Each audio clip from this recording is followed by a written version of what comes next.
Hello అండి, ఎలా ఉన్నారు? బాగున్నారా? రాజమండ్రి రుచులకు స్వాగతం. నేను మీ ఆశ. అందరూ బాగున్నారా? 77వ స్వతంత్ర దినోత్సవ శుభాకాంక్షలు అందరికీ. బాగున్నారండి అందరూ? ఈరోజు మనం స్వతంత్ర దినోత్సవం కాబట్టి మన దేశాన్ని మనం గౌరవించుకుందాం. మన దేశంలో పండించే మన రైతన్నల్ని మనం గౌరవించుకుందాం. ప్రపంచానికే, మన దేశానికని కాదు, ప్రపంచానికే అన్నం పెడుతున్న రైతన్నలకు పెద్ద సెల్యూట్ చేసుకుందాం. అంతేకాదండి, అహర్నిశలో మన కోసం ఆర్మీ సైన్యం ఎంత కష్టపడుతున్నారో ఒక్కసారి గుర్తు చేసుకుందాం. ఈ రోజన్నా కనీసం వారికి మనం మర్యాద ఇవ్వాలి. ఈ దేశంలో మనం పుట్టినందుకు నేను చాలా గర్వపడతాను. ఇండియాలో పుట్టినందుకు, ఆంధ్ర రాష్ట్రంలో పుట్టినందుకు మనం గర్వించాలి. మన దేశం మనకి ఏమి ఇచ్చిందని కాదండి, మనం మన దేశానికి ఏమి ఇచ్చాము. దేశాన్ని ప్రేమించాలండి. మన బిడ్డలను కూడా దేశం మీద ప్రేమతో పెంచాలి. దేశం పట్ల మన తెలివి, జ్ఞానము, బుద్ధి అన్నీ మన దేశానికే ఉపయోగపడాలని బిడ్డలకు నేర్పించాలి. మనం చిన్నప్పటి నుంచి ఇతరుల దేశాలకు వెళ్ళి సెటిల్ అవుతున్నారు చాలామంది. మన దేశానికే మన జ్ఞానం వాడుకుంటే మన దేశం ఎంతో అభివృద్ధికి వెళ్తుంది. ఎక్కడో ఉంటాం. వేరే దేశాలను మెచ్చుకోవడం కాదండి, మన దేశాన్ని మనమే అభివృద్ధి చేసుకుందాం. గుర్తుంచుకోండి, మన దేశంలో చాలా వనరులు ఉన్నాయి. వాటినన్నిటికీ మనం న్యాయం చేయాలి. మన దేశాన్ని ఎక్కడికో తీసుకెళ్ళి ఉన్నత స్థాయిలో మనమే ఉంచుకోవాలి. అది మన బాధ్యత. ఇక్కడ పుట్టినందుకు మన కోసం అహర్నిశలో పాపం ఎంత కష్టపడుతున్నారండి ఆర్మీ సైన్యం.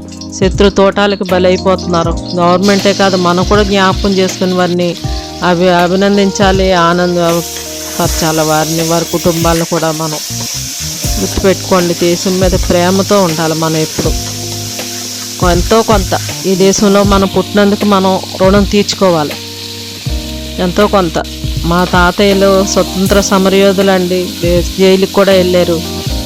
ఆర్మీలో కూడా ఉన్నారు మా మేనమామలో. దేశానికి ఎంతో సేవలు అందించిన కుటుంబంలో పుట్టాను. నేను దానికే చాలా గర్వపడతాను, సంతోషిస్తాను. ఈ దేశం మీద నాకు చాలా ప్రేమ. నా బిడ్డలను కూడా నేను అలాగే పెంచాను. ఇతర దేశాలకు పంపించలేదు.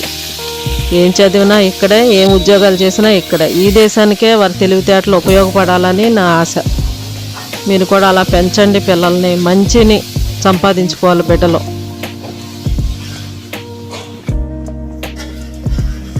అయిపోవచ్చిందండి ఈరోజు పాలక్ రైసు. ఇంకో వీడియోలో మీకు టమాటా రైస్ కూడా చేసి చూపించాను. అందుకే ఇప్పుడు మీకు చూపించలేదు. అది ముందు టమాటా రైస్ చేశాను, తర్వాత పాలక్ రైస్ చేశాను. మన జాతీయ జెండా వేసుకుందామండి. అశోక చక్రం నేరేడు పళ్ళుతో చేశాను. చాలా బాగా వచ్చింది. అంటే మన రైతాంగాన్ని మనం గౌరవించుకోవాలని అన్నంతో చేశాను. రైతు బిడ్డలందరికీ కూడా పెద్ద సెల్యూట్. అలాగే ఆర్మీ సైన్యానికి కూడా చాలా చాలా చాలా చాలా ఎంత చేసినప్పటికీ వారిని మనం ఎంత గౌరవించుకున్నా వారికి రుణస్థులమే. వారి రుణం తీర్చుకోలేనిది. మన కోసం ఎవరంటే ప్రాణాలు ఇచ్చేది.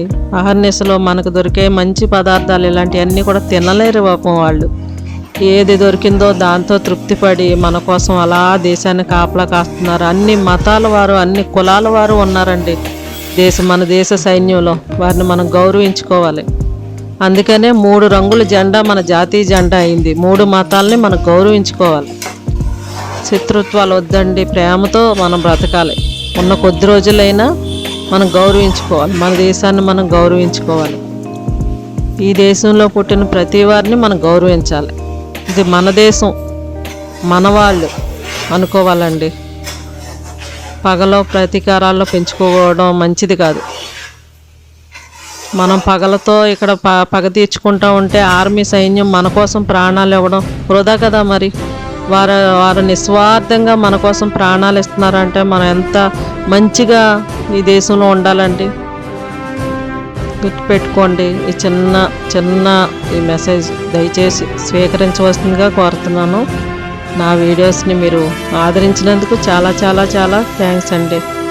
ఈరోజు మరొకసారి చెప్తున్నాను, స్వతంత్ర దినోత్సవ శుభాకాంక్షలు అందరికీ. మీరు సంతోషంగా ఉండాలి. సంవత్సరం అంతా హ్యాపీగా గడపాలి. మరోసారి మన దేశాన్ని మనం ప్రేమించుకుందాం. స్వచ్ఛ భారత్ అన్నారు కదా మన మోడీ గారు. స్వచ్ఛంగా మన మనసులు కూడా ఉండాలని దాని అర్థం. నీట్గా ఉంచుకోవాలి మన దేశాన్ని. మన మనసులు కూడా స్వచ్ఛంగా ఉంచుకోవాలని ఆయన చెప్పారు, పెద్ద ఆయన మాటకు మనం లోబడదాం. Thank you. మా ఛానల్ని లైక్ చేయండి, షేర్ చేయండి. మరిన్ని వీడియోస్ కోసం సబ్స్క్రైబ్ చేసుకోండి. నోటిఫికేషన్ ఆన్లో పెట్టుకోండి.